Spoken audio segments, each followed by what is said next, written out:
We've been chanting names of Gurudev every night. 108 names there are of Gurudev, and we've reached this 91st night, 91st name out of 108. So we'll just chant and you all can follow.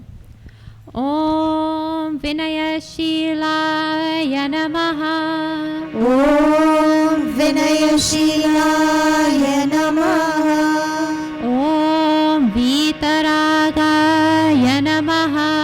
Om Vitaragaya Namaha. Om Vedanta Vedyaya Namaha. Om Vedanta Vedyaya Namaha. Om Shantaya Namaha. Om Shantaya Namaha. Om Shanti Pradaya Namaha. Om Shanti Pradaya Namaha. Om Shastrodharakaya Namaha. Om Shastrodharakaya Namaha. Om Shuddha Sattvaya Namaha. Om Shuddha Sattvaya Namaha. Om Shruti Parakaya Namaha. Om Shruti Parakaya Namaha. Om Shruti Parakaya Namaha. Om Shruti Parakaya Namaha. Salutations to the one who sings the glories of the Shrutis. Right? The one who sings the glories of the Shrutis. So yesterday somebody asked, why would this be a name of Gurudev? He never even sang. Actually, Swamiji said when he was in that course, that Brahmachari course in India, he doesn't remember one time Gurudev would have sang. But by this name, what these devotees, what these bhaktas meant, was that Gurudev went around the world for 42 years, we just heard. 42 years of tireless service, singing the praises of the Shrutis, singing the praises of our Shastras, of our scriptures, of all Vedantic texts that we have. Singing means what? That he continuously, tirelessly held camps, he held lectures, he held discourses, he held Vedanta courses also. And then not only that, but he would emit this knowledge through his letters, through his writings. Over 35 books he would have written or done commentaries upon. So Gurudev, it's not that he was talking about himself. It's not that he was talking about anything personal. He was telling what the scriptures are saying, right? What the scriptures say. And the scriptures hold the eternal knowledge. Eternal knowledge. This knowledge is tireless, right? It's timeless. It's tireless. And he said that knowledge in modern language. So it was very easy for us to understand. Before Gurudev, actually, you had to go to that Himalayan mountains. You had to go up to those ashrams, and then you had to sit there. You had to find a guru. You had to do seva for that guru. And then you had to ask that guru to teach me the highest knowledge. Then if that guru allowed, then he would say, yes, okay. Right? If he allowed. Or he'd say, no, you go ahead and you continue doing seva. Would allow. But Gurudev, actually, he's the one who brought this Jnana Yajna into practice. Right now we're having Jnana Yajna, 108 nights of Jnana, of knowledge, right across the country. Or we'll have those 7 nights, Jnana Yajna, Gita Yajna, Ramayana Yajna. Right? This Jnana Yajna, this offer, the sacrifice of knowledge was brought down by Gurudev. Right? He's the one who said, no, this knowledge should not be, only for one and in between. This knowledge is for all. It applies to every single human being, actually. Vedanta is not only for Hindus. It's not only for a certain age group. It's not only for Pandits or Brahmins. Vedanta is for every single person, regardless of age, caste, creed, nationality, gender. Right? Vedanta is for the one who inquires, the one who wants to live better. So Gurudev went about and he spoke of this thing with like a grandparent? A grandparent will come and he'll come and sit down beside you and say, so how's the family? And then that grandfather will say, well, and then he'll pull out his wallet. And in that wallet, we'll have a long stack of pictures. Then he'll hold up and say, well, this one is doing well, and this one just finished school, and this one just got this job, and this one is traveling to this country, and this one moved abroad to this place. So just like that, you're speaking of something other than you, but the love for it, the passion, right? The bhav for that Shastras was there in Gurudev.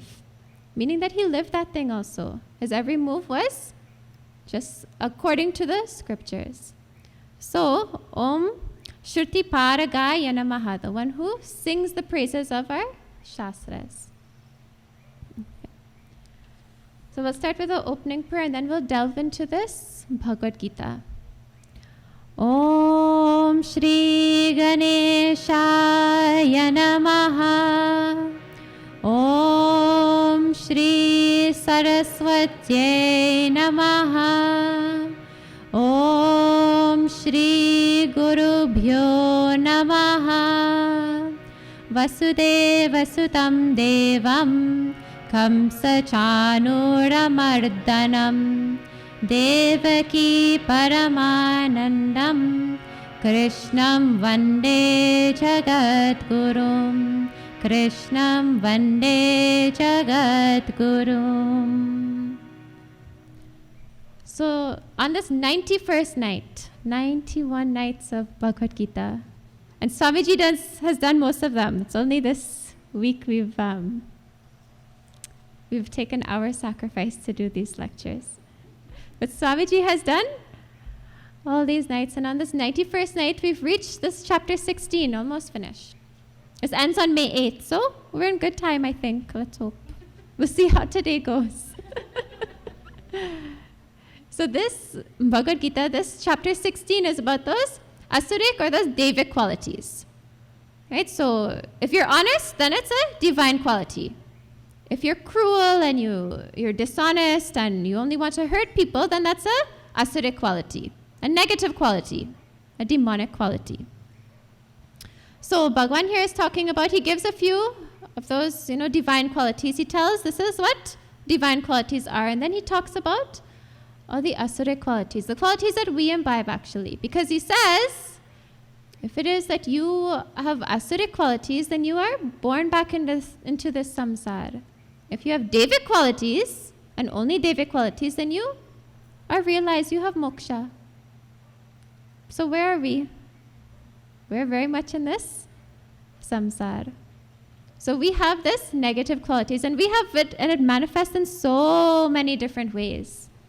So yesterday we saw, the asuric person, the one who, is consistent with these negative qualities. And is so deluded that they think it's correct qualities also, that it's good qualities. I will cheat this person out of their money because I need to feed my family. Right? So they justify that bad quality with something good, but only for themselves. So Bhagavan says in this last verse, in this verse 18, he said that ahankaram, balam, darpam, kamam and krodham. Right? They identify with these qualities so much, that ego, right? That power that, I'm strong and I'm going to make a change in this world, but that power to hurt others. I'm going to use this power that I have, this position that I have, right? This quality that I hold. I know I'm very good with my words, so I will manipulate this situation to get my way. I don't care if anybody is hurt in that progress, in that process. And then the darpam is that arrogance, right? Me, and I'm only the one who can do this. And then that kamam, that lust, right? That passion, that desire. And then that krodham. Krodham is anger. Anger is something we identify with. So from a child also, a child will get angry. Right? Anger is something that is inherent in us. We come with that into this world. So Bhagavan says that, we are born with these things. We have these things inherent in our personality. Then he goes into this verse 19, which we will chant. Tanaham dvishata kruran. Tanaham dvishata kruran. Samsareshu naradhaman. Samsareshu naradaman. Kshipam Yajashrama Shubhan Shipam Rajasrama Shubhan Asurishveva Yonishu. Asurashveva Yonishu. So what's the result of living this asuric life? What's the result of living in this life that we continue lying and we think only about ourselves, we use our power to get our way? Bhagavan says, well, because of that defect, it's a defect in our personalities, it's a defect in our thinking. Because of that defect, well, what does Bhagavan do? Well, by our own hand, by Bhagavan's law that is in place, we are born over and over again into the wombs of asuric persons. Into the wombs of asuric persons. He says, Aham Kshipami Ajasram Tan. So what does he do? Continuously throws these asuris into the wombs of negative people. Right? Throws us into the wombs of a negative. What does that mean? Now we say, I know I didn't grow up in a good family, This is what Bhagavan was talking about. Bhagavan here he's talking about that one who is Dvishtahat, who's hateful to everyone. In this last verse we also saw. If Bhagavan is pervasive, all pervasive, in every religion we say Bhagavan is omniscient, right? He's all pervasive. So that means Bhagavan is in you, Bhagavan is in me, Bhagavan is in this diya, he's in the plant, he's in the animal, right? He doesn't leave any space unsolved. So if Bhagavan is all pervasive, and I have so much cruelty towards the world, meaning that I am cruel to myself, then that means Bhagavan is saying that I hate Bhagavan. I hate myself. I hate you. I hate Bhagavan and that which enlivens that very thing. So, and I gave the example, it's like, a mother and a father is there and they have their teenage child. And, in that stage, they want to do their own thing, right? Teenagers, we want to do our own thing. So they rebel. So they sneak out in the middle of the night. They take the car. They go and they lime for a few hours or many hours. On the way home, and they crash that car and they come and park it in the driveway. And then when the parents come outside, say, "What happened to my car?" They say, "I don't know. And I was upstairs whole night. I don't know." So now when the parents find out that it was really their child who did that, well, what kind of pain is there? That child openly deceived and openly hurt that parent. So deceptive. But they're not thinking, oh, how do I deceive my parents? Let me do this.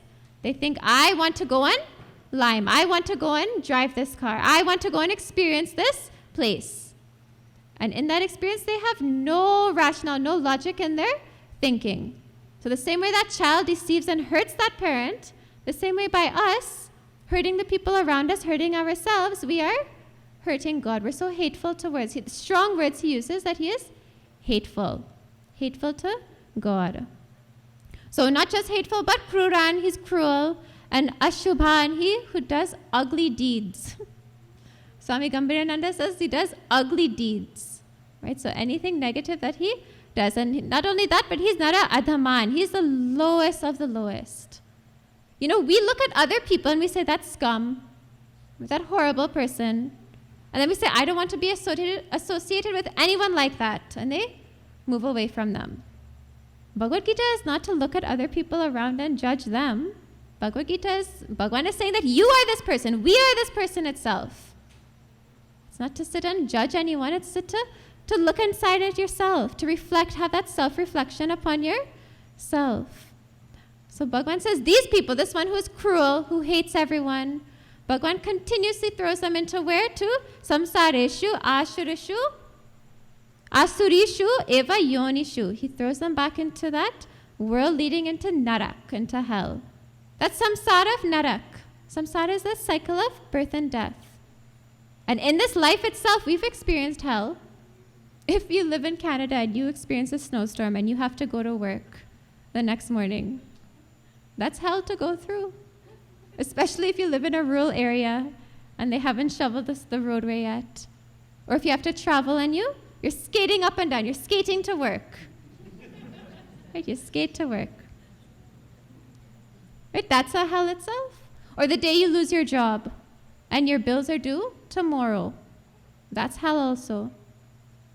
So we live in hell also. We experience that hell. We are born into this samsara. This samsara has its ups and downs. Every single thing has opposites, good and bad, hot and cold. Right? Samsara also has its evils. It has its hell in it. But the day, you eat a piece of chocolate or a nice piece of cheesecake, or you get a big, if you come from Toronto and you get a plate of prayers food, and you experience heaven. And then you go home and you have to take Pepto-Bismol and you experience hell for the rest of the night. Right? So we have that right here in this world. We don't need to go anywhere else. We don't need to die and go anywhere. We're in this world. So Bhagwan is saying that he continuously throws those jivas back into the wombs of the asuris. The wombs of the asura, being that lowest of the lowest of the lowest. It keeps going down. So Bhagwan says that, when it is that we suffer actually, when we suffer, or when we go to hell, as Bhagwan is telling us, it's because we're exhausting some sort of karma that we would have done. So Bhagwan isn't here saying, you hate me, so I hate you. Let me show you. You think you have power? Let me show you who has power now. That's not what Bhagwan would say. That's not the Bhagwan that we learn of. But in Hinduism, Bhagwan is not someone to be feared. Bhagwan is there. He is the substratum of this entire universe. He's allowing this universe to occur exactly how it is. And in that occurrence, any action that you do, some result must come. So if it is, I am going around, and I told, when we light a match, that match has to burn itself before it can light that diya. So when it is that I am going around and I am hating everyone, I think everyone is against me. Bhagwan said that this asuri, he's an enemy of everyone, and he thinks everyone is his enemy also. So when you create that environment and you hate yourself and you hate the rest of the world, well, that result has to come back to you somehow. So when it is that we suffer in this world, in this lifetime we remember.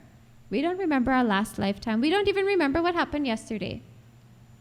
So in this lifetime when we suffer, we're exhausting some sort of papa karma, some sort of negative karma that we would have done. So it's good actually. When we suffer, we should say, thank God I'm exhausting this karma now. I don't have to deal with this in the future. Thank you for this suffering. Actually, every occurrence is a blessing. It's an opportunity for sadhana.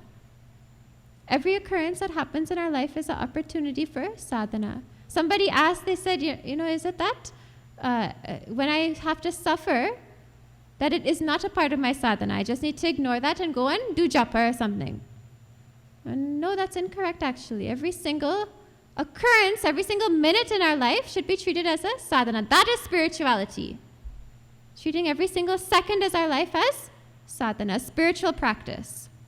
So Bhagwan says that sometimes that pap doesn't get exhausted. Sometimes that papa doesn't get exhausted. That badness does not get exhausted. So you have to exhaust it somehow.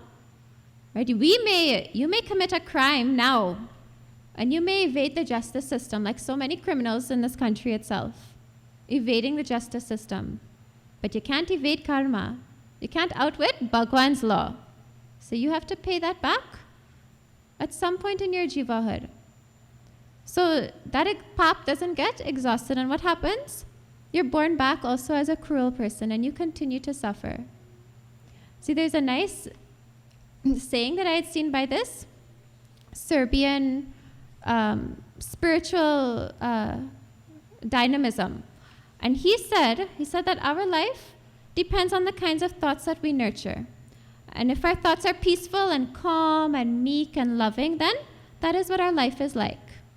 But if it's the opposite of that, if our attention is turned to the circumstances of this world, because we don't only experience goodness in this world, right? We'll have so much goodness, so much hype at one point, and then we just do a 360 or 180 and we are on the complete opposite end. So if our attention is turned to the circumstances in which we live, and we're drawn into a whirlpool of thoughts, then we could never have any type of peace or tranquility. So if it is that our thoughts, as always, the glass is always half full, as opposed to the glass is half empty, then we're peaceful. But what do? We see that bad thing happening. We see over, how much did I say, 186 murders in 2016? Something like, we see 186 murders in 2016 as opposed to 103 murders some years ago. And we say, oh God, my life is in danger. And then we hide for the rest of our lives. We're only living in fear for the rest of our lives. But what kind of peace and tranquility is that? What kind of peace and tranquility? That means you don't have any Shraddha in Bhagwan. You don't have any faith in the Lord. If you really had faith in the Lord, then you would say, I have to go and live my life. I need to go and do my duty and do what's done. And if it is I'm to die, then I will die. I can't stop that. How is it you have more control than Yamraj? How is it you have more control than your prarabdha karma? There's no way that could possibly be. But we as Asuris, we have that ahamkar. We have that ego and say, me, I can do this. I am the most powerful one. I am what says goes. So Bhagavan is saying that what happens to you? You just get born back into this world in a lower form. And then we go into this verse 20. Asurim yonamapannaha Asurim yonimapannaha Mudha janmani janmani Mama prapyaiva kaunteya Tato yantyadhamam gatim. So Bhagavan says that I put these people, these asuric people, into a lower and lower form. Lower and lower form meaning what? Well, a donkey is not equivalent to a human. Right? A spider is also not equivalent to an elephant. So there are different levels in our society, in our hierarchies in this world. So that means that aprapya eva mam, without ever reaching Bhagwan. Because how can an asuri, when his mind is on how many material things can I get, how could his mind possibly be on the Lord? If his mind is on the Lord, it's only just for show. He only does yajna to have the biggest show. Right? He only wants name and fame. Right? He wants a Bhagavad Puran for 10 days and he wants it 3 times a day. Right? Find places in that Bhagavad Puran to continue on. You have the most exquisite food, the most exquisite decorations. Every day, that 3 times a day, everybody in the household has a new outfit also. Right? Only for name and show. And invitations are sent out through public media, over the radio and everything. All kind of just for show. Only just for show. So his mind cannot possibly be on Bhagwan. The love cannot possibly be there for the Lord. So if his mind is not on the Lord, then how will he attain that Lord? How will he attain that state of peace and tranquility when he's only trying to get all these temporary things in the world? His actions are only based on desire.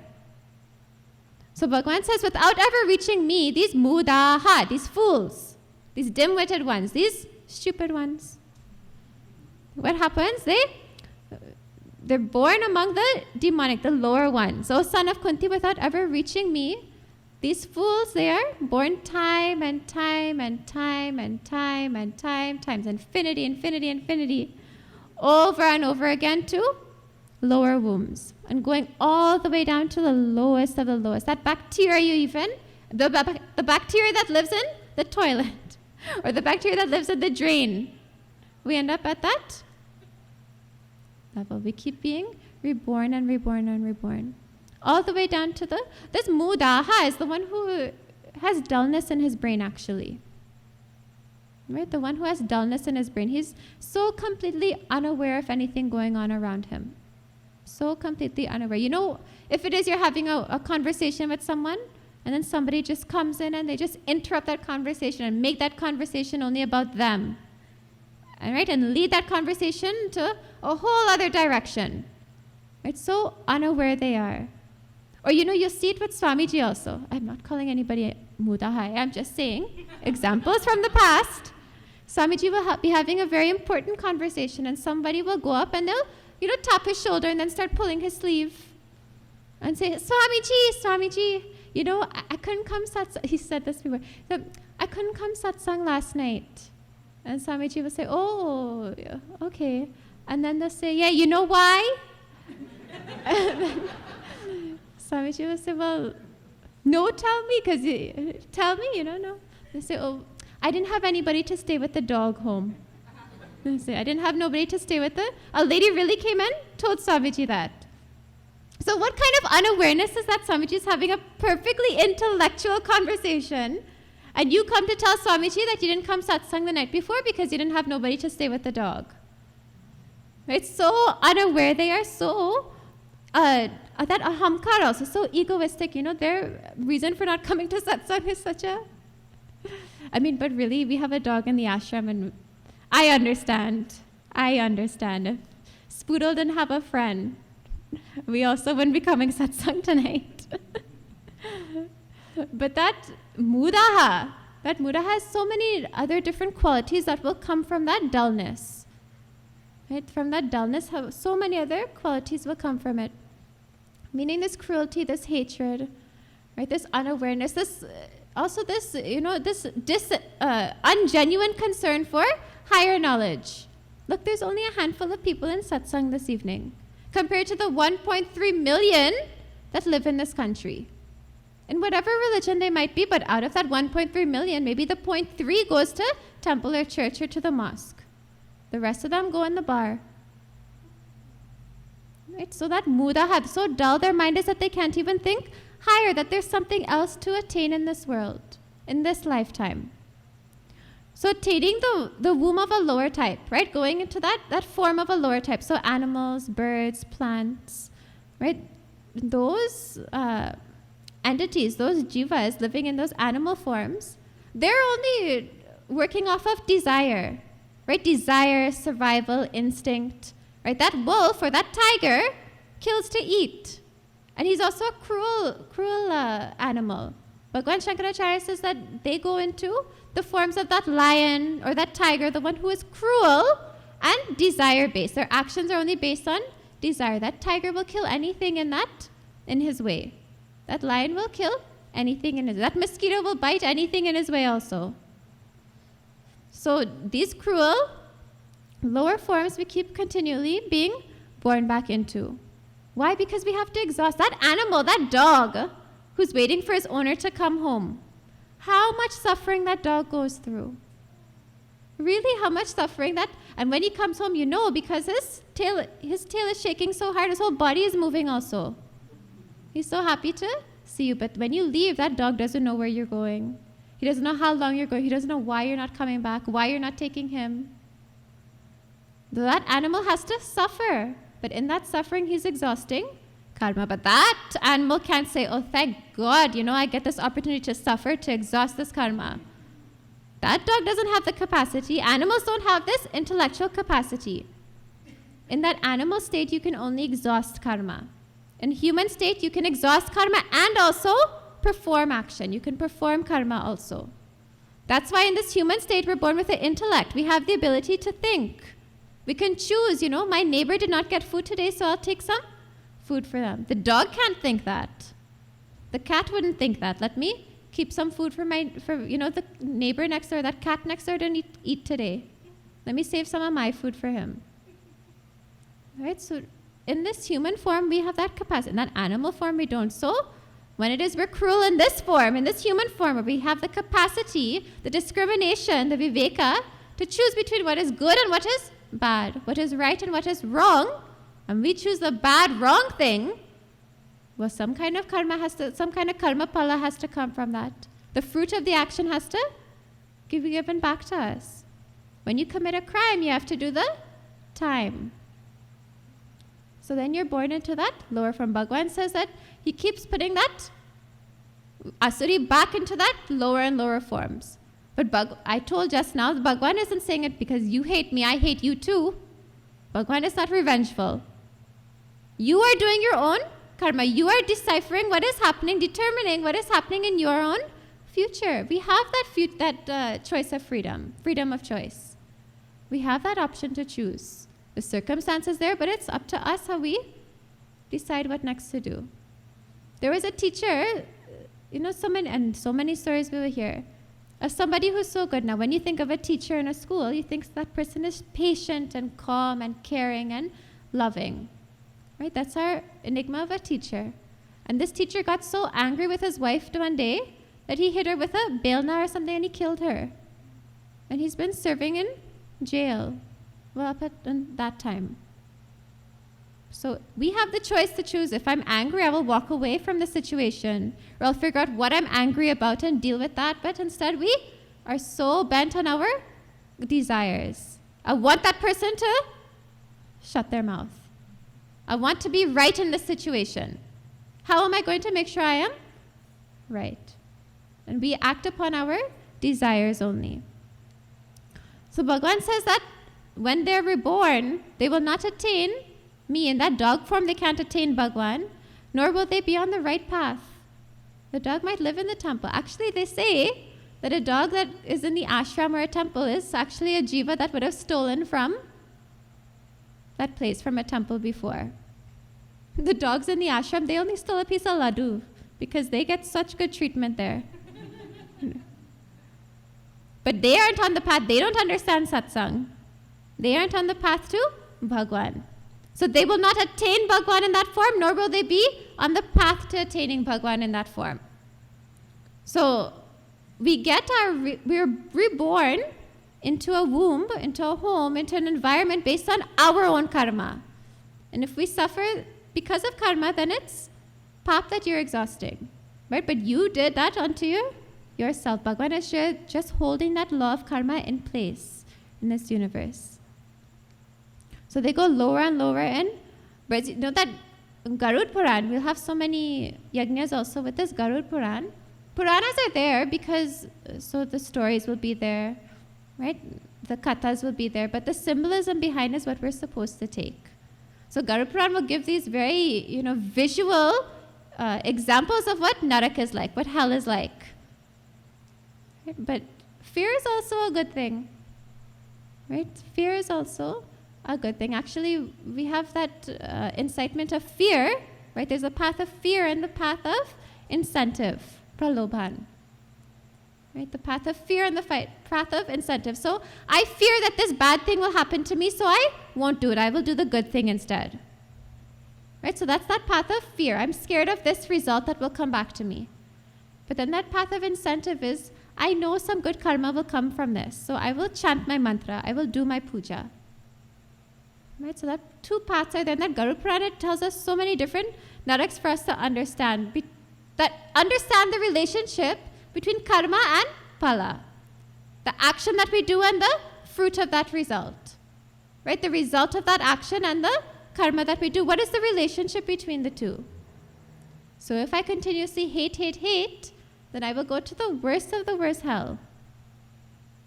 Right? Or if I just do one of a few things, then I will just, end up being born in a dump somewhere. Something like that. We also can't tell, but that symbolism behind is there to instill these two lakshanas in us, those qualities that are there. And then Bhagwan, he goes into, even though these qualities, these asuri qualities, are without any end whatsoever. Right? There's no end to saying, they're hateful, they're mean, they're doubtful, they are, that ego will also manifest in an insecure way. So I am not enough, so I will make sure that I am enough for this situation. Right? I lie all the time, I cheat all the time, I hurt everybody, I physically hurt them, emotionally hurt them. There's no end to this list. Right? There's no end to this list of this asuric qualities. But in this next verse, Bhagwan sums them. Right? It's all summed up in this next verse. Trividham narakasyedam dvaram nashanamaatmanaha kama krodastata lobaha tasmare tatrayam tyajet. So Bhagwan says, idam dwaram narakasya nashanam atmanaha trividham. Bhagwan says that this door to hell, right, the door to hell, which is the destroyer of this atman, the destroyer of the self. Right, the door to hell, which is the destroyer of the self, is of three kinds. Trividham, right, is of three kinds. There are three gates to hell, then Bhagwan is saying in Bhagavad Gita. In Ramayana, there's four. Right? Kama, Krodha, Mada, Lobh. Swamiji says it's better if you read Bhagavad Gita. You only have 3 ways to get to hell. It's better if you read Bhagavad Gita. So what are these 3? Kama, Krodha, and Lobha. Kama is that desire. Kama is that desire. This whole Bhagavad Gita also Bhagwan has been talking about this desire. See, we experience this world through our body. Right? Our body, we can touch things, we can taste things, we can hear things, we can see things, we can speak things. And these senses, they run our mind. So instead of our mind running our senses, these senses run our mind. So instead of the mind saying, no, I will not go and, watch a movie, I will go to satsang instead, the senses say, but, I like how that Batman Superman thing sounds. I like how that thing sounds. I like how it looks. I like how it sounds. I like how I'll be able to talk about it afterwards. I get a comfy chair to sit in. Right? I'll go to the movies instead. So our senses run our mind instead. And our intellect isn't even a part of that equation. Our intellect says, well, obviously if you go to the movies, you won't learn anything. If you go satsang, you will. But our intellect, our mind and our senses say, leave that thing aside. Satsang is always there. How long will Batman and Superman be in Movie Town for? Satsang will always be there. So this desire, this kama, and this desire that we have, it runs every single aspect of our world. Our own individual world and collectively this entire world also. I only desire something, right? I desire new shoes. So what happens? One company comes out with a pair of shoes, but if it is we were to walk into a store and see one type of shoes there, how angry would we be? We want variety. So Nike will come out with one, a set of shoes. Then Adidas will come out with another set of shoes. Skechers will come up with the next set of shoes. All types of shoes will be there. So we have the desire for shoes, and then that supply has to be created. So that's our entire world. We just demand and then we supply. Why? Because we desire things. Desire things for what? Just this body. We saw yesterday that this body, it ensures that it is safe and healthy and unharmed. Right? If anything starts happening to this body, if we get a wrinkle, or we get a gray hair, or we fall and we get a bruise, or something breaks, worry is only in our mind. That chinta is only there. Right? And then we figure out ways how to. That's why that pharmaceutical industry is so rich, because Botox is now in a bottle. Right? All kind of creams are there. All kind of dye you can do on the way to satsang. Also, you could. So I saw they have that something that looks like in a brush, and you just brush on your gray hair. You don't even need to dye on your way to satsang. If you miss a spot, you just take it out on you. Why? Because we want to stay young. We try to fool ourselves that we stay young, because it's this body that we experience this whole world through.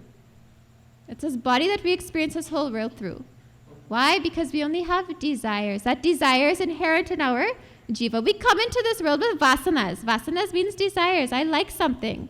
He plays drums so well only because he came into this world with a vasana for drum. I love the sound of drum, but you put me behind a drum and all you hear is tap, tap, tap. Just like that. My vasana for hearing drum is there, but that inherent ability to play the drum is not there. That came from previously. So if I desire to be in this world, Bhagwan will only put me back into this world. If I desire Bhagwan, then I will go to Bhagwan. I don't need to come back here then.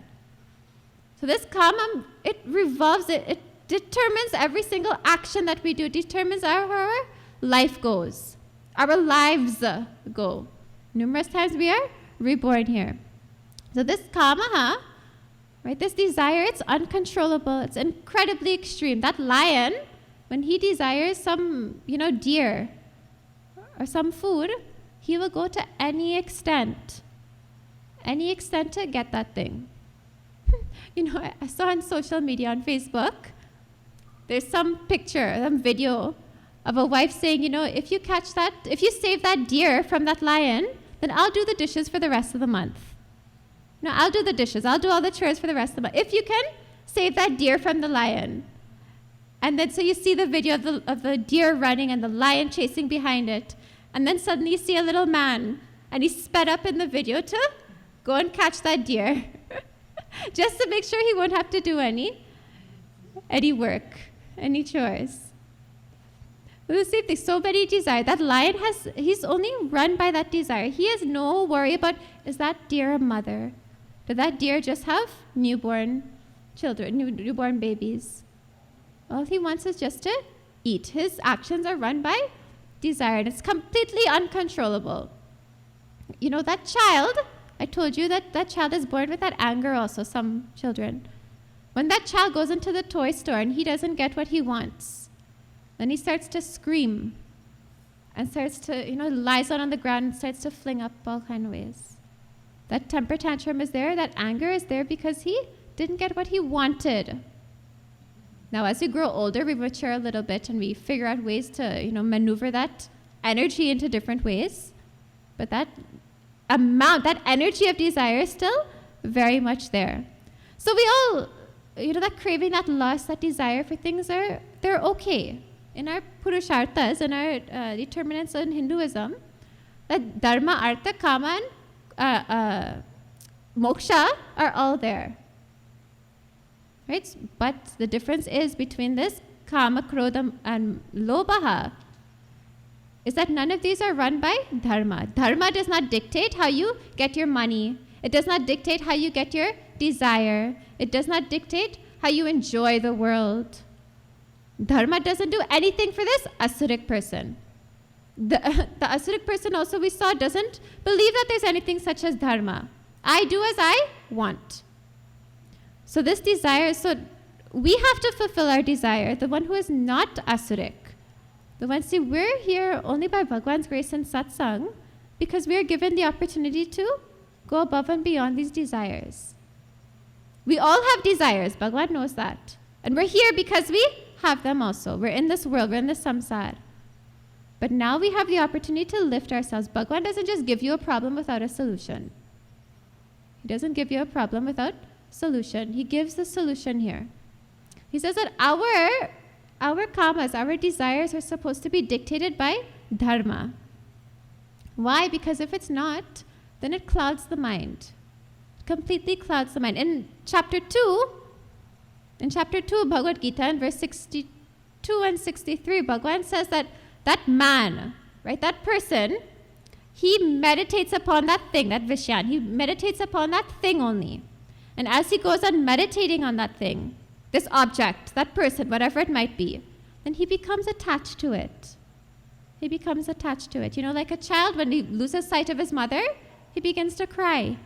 His mother's behind him, but he starts to cry because he becomes so attached to that thing.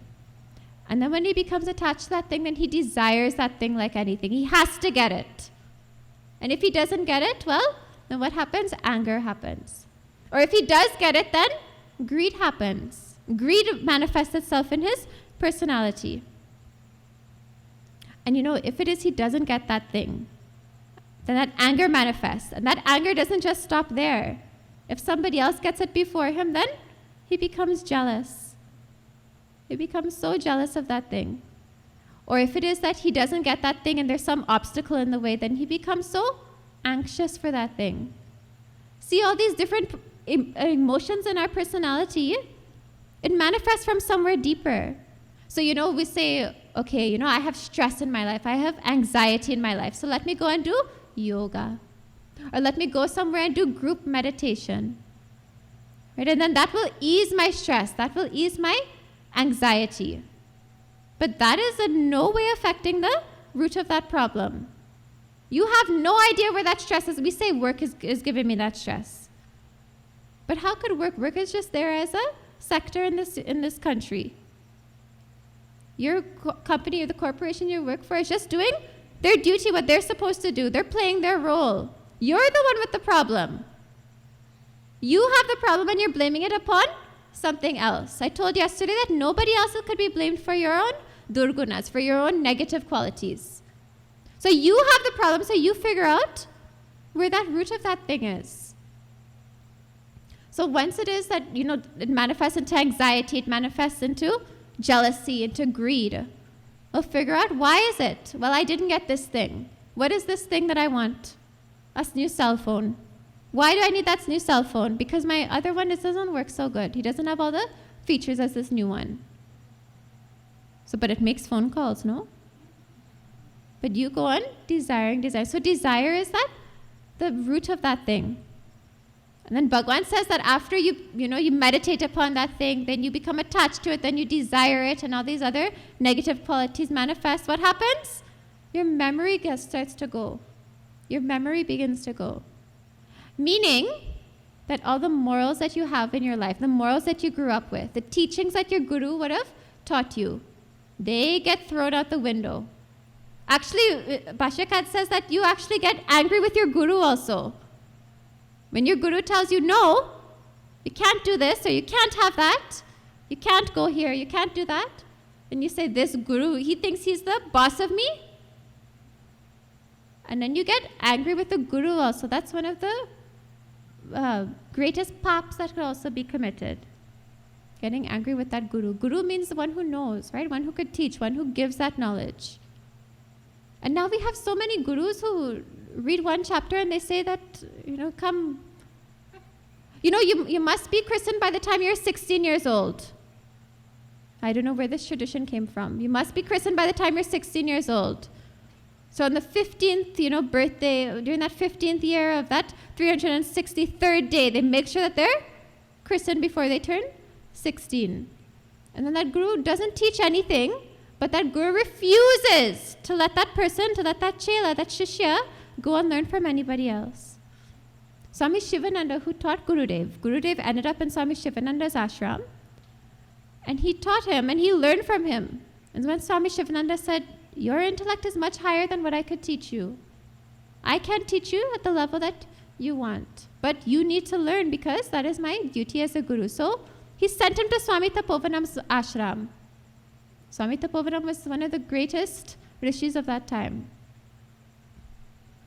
So a true guru is one who gives that knowledge and he makes sure that student gets the most that he can possibly get. And what do? We get angry with that guru also. We get angry with that teacher. And don't forget, in our shastras, there's that text of 24 gurus. From the elephant is your guru, right, to this air around you. Everything in this world is a guru.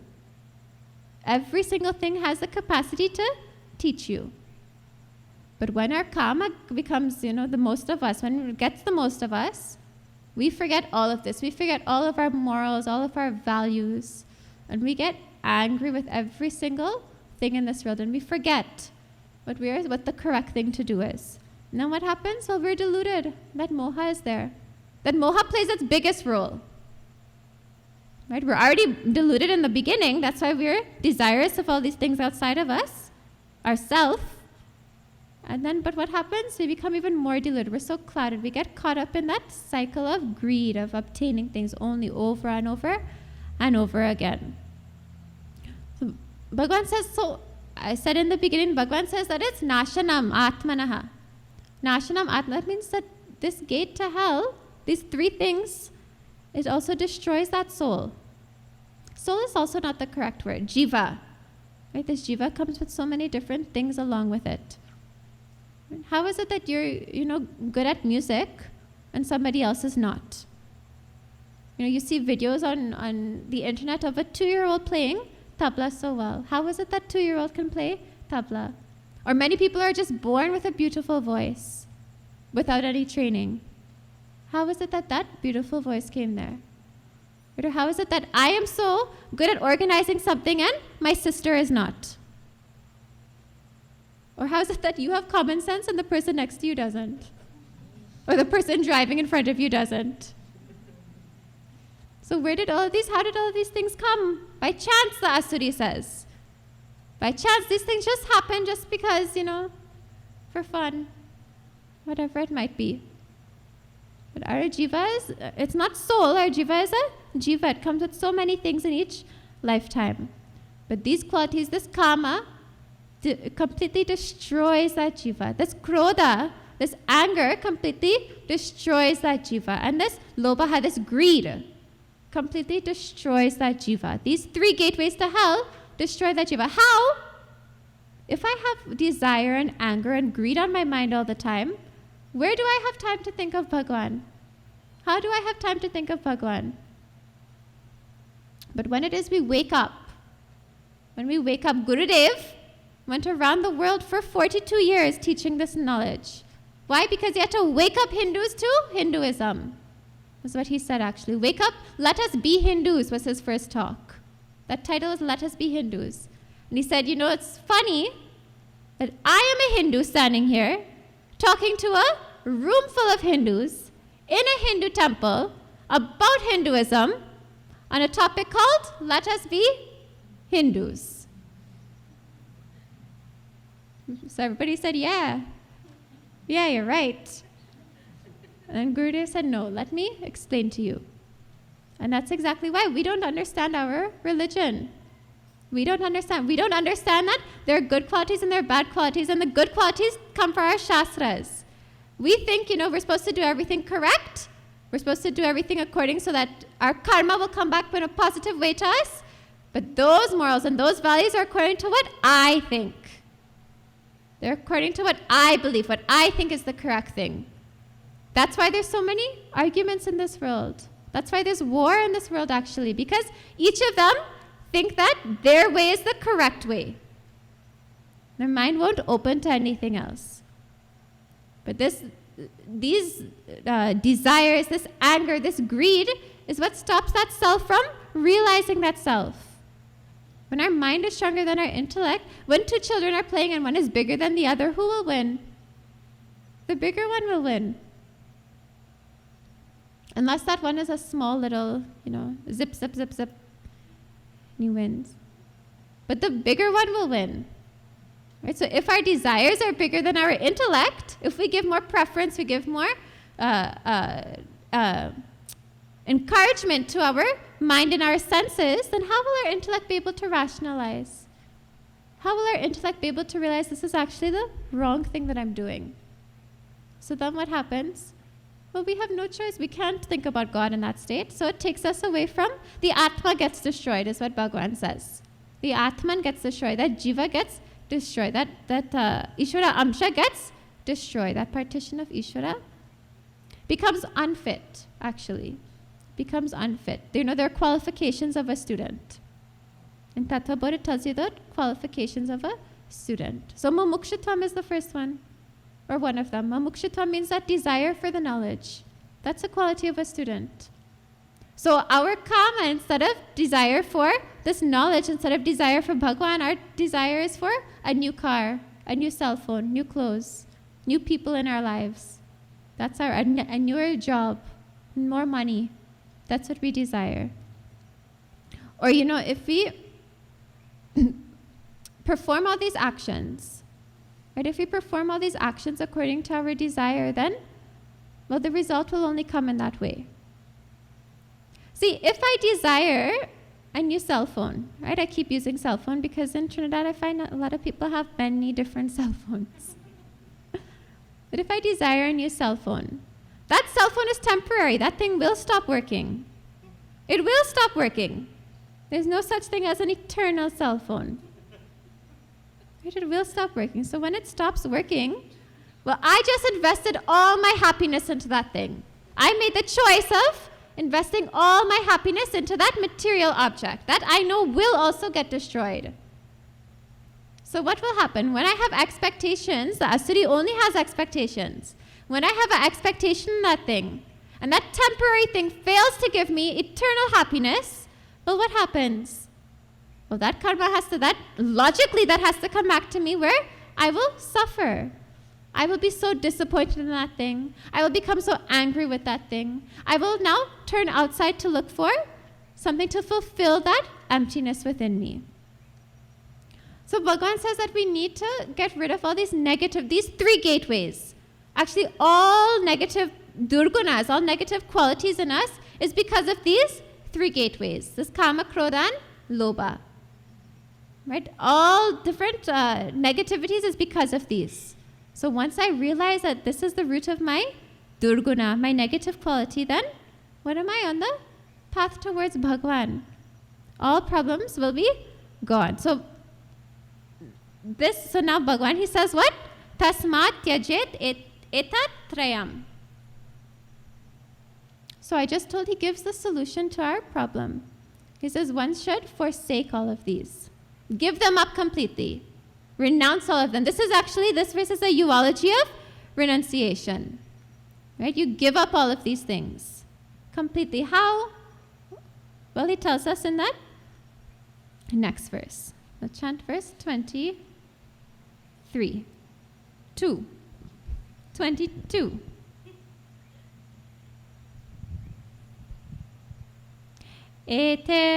'Eter vimukta kaunteya tamodvare stribhir naraha acharatyatmana shreyaha tato yati param gatim.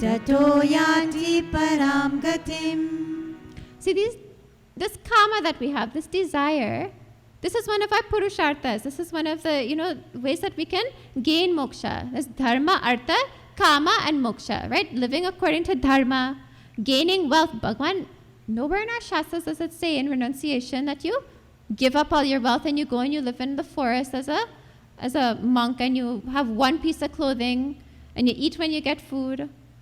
Traditionally, okay, it might be there. Bhagwan might use that as but Gurudev, he told this eternal knowledge in modern language. So how is it you'll pay your bills if you don't have any wealth? How is it you'll get to give charity if you don't have any wealth? So artha is there, wealth is very much there, but according to dharma. Right? We should retrieve that wealth according to dharma, and we should also give that wealth according to dharma. So kama is also one of them. Our desire should be in accordance with dharma. See, it's not a bad thing. Desire is not a bad thing, but it should be used as a propeller, as a force towards getting towards our goal and our aim. See, when you watch the Flintstones, right? His propeller is his foot. It's a yabba-dabba-doo, and then he takes off.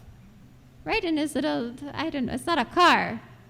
There's something that is, right? That shed over his head. And he goes, yabba-dabba-doo, and he goes off. Ta-ta-ta-ta-ta-ta, and he goes. Now, if Flintstone was to come in the modern age, and you put an engine in, and that thing is able to propel that car forward, which will get there faster. The modern age car will get there faster than the Flintstones will. So this kama is very much there. That propeller is there, but it should be a propeller in the correct direction. It should be a force. It should be added onto your desire for Bhagwan. It should be desire for knowing this eternal knowledge, for living this eternal knowledge, for becoming one with the eternal knowledge. Now what do? We use this kama to get everything else, and we say, Bhagwan, I'll see him on Sunday morning. I'll see him on Sunday morning. I don't need to see him in between. He knows I'm doing okay. Right? He knows I'm okay. I don't need to tell him what I'm doing. But this kama should be used instead as a propeller, as a force to carry us towards Bhagwan. You know, when you see horse racing, they'll have those blinkers on that horse. So the horse can't look, what's that horse doing?